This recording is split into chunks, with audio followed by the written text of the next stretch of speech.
Amigos televidentes, a esta hora saludamos al doctor Alberto Narváez, investigador, epidemiólogo, a propósito del tema de la vacunación que ha generado polémica, inquietud, en algunos casos de mucha preocupación, indignación.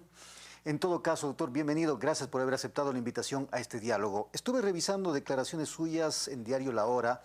Usted dice que la ineficiencia y el palanqueo pondrían en riesgo el proceso de vacunación. ¿Por qué? Bienvenido, buenas tardes. Bueno, el Ministerio de Salud publicó ya un plan de vacunación que a mi criterio adolece de un problema. Solo toma en cuenta los riesgos por edad y no toma en cuenta el comportamiento epidemiológico de la epidemia en el Ecuador.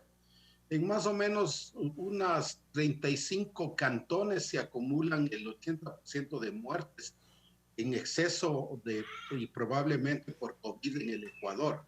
Por lo tanto, el solo llamar a vacunar a la gente en una plataforma virtual a que se inscriban es lo más ineficiente que existe, ¿no?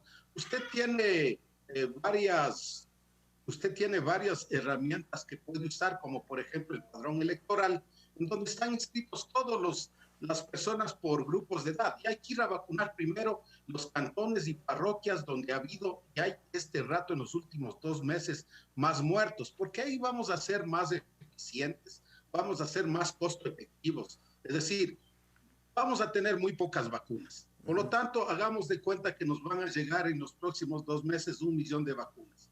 Y vacunamos en estos lugares prioritarios, que no son sino, por ejemplo, en Quito son 20 parroquias, del total de Quito, donde se acumula más del 60% de muertes de casos y de casos graves. Si vacunamos ahí primero y les vacunamos a los adultos mayores que viven en este lugar, vamos a reducir más rápido la mortalidad. Y ese es el grave error que tiene el ministerio al abrir la lista que la gente se inscriba. La Claro, gente no, más claro. pobre no tiene Pero internet. ¿con qué mecanismo? Porque yo entiendo que para este proceso se necesitará de una infraestructura física y humana para poder realizar este proceso, como usted dice, en los sectores rurales. Porque, claro, en las últimas horas el No, ministerio... estoy hablando de los sectores urbanos. Disculpe.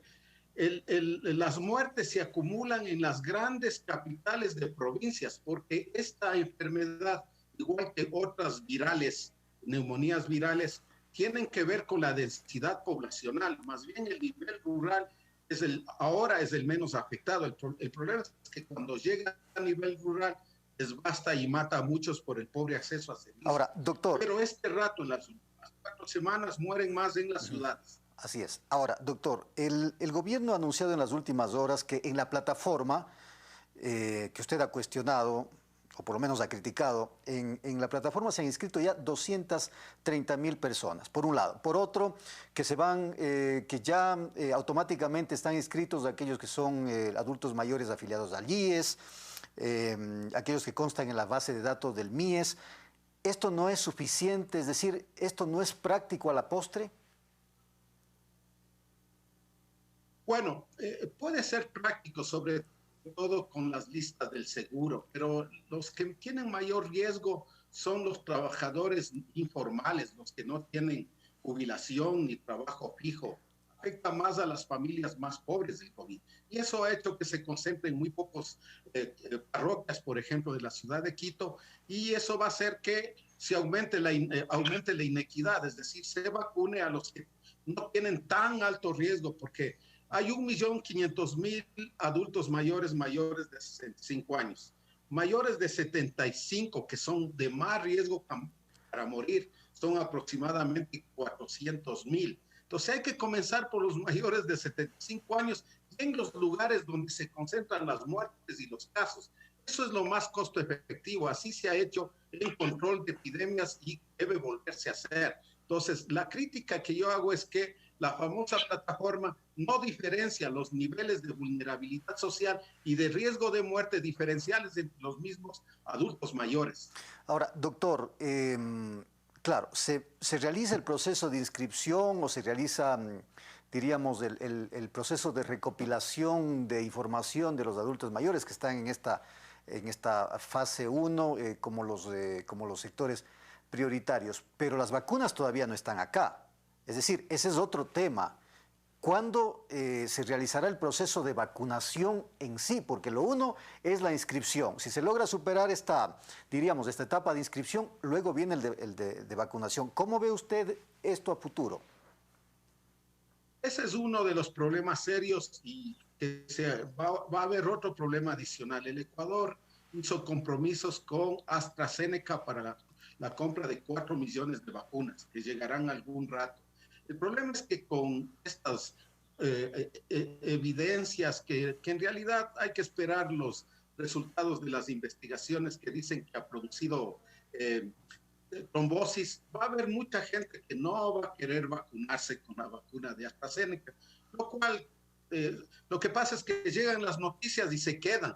Nadie aclara, no hay un proceso de aclaración y hay un porcentaje muy alto de gente que no va a querer.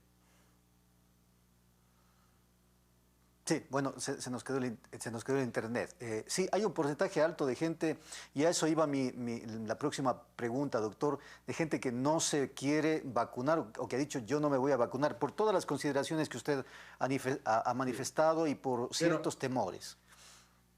Si llegan 100.000 vacunas, ¿dónde voy a vacunar? En los 8, por ejemplo, en los 8 cantones que acumulan el 60% de muertes a los adultos mayores, y si son muy pocas, comienzo por los mayores de 75 años que tienen altísimo riesgo de morir si se enferman. Un adulto mayor de más de 75 años que se enferma, su riesgo de morir es mayor del 95%. Entonces, depende del número de vacunas que van llegando y vamos definiendo en qué lugares primero y a qué grupos le vamos a vacunar. La vacuna debe ser universal, pero debe ser aplicada con criterios epidemiológicos, les llamamos criterios de riesgo y de vulnerabilidad social, más a los que más necesitan. Así como están haciendo, va a ser una desorganización que lo único que va a abrir es el camino a la corrupción, al palanqueo y al mercado negro inclusive. Gracias, doctor, por habernos acompañado con sus valiosos criterios. Doctor Alberto Narváez, investigador, epidemiólogo. Vamos a seguir con Hernán, que tiene más. Adelante, Hernán.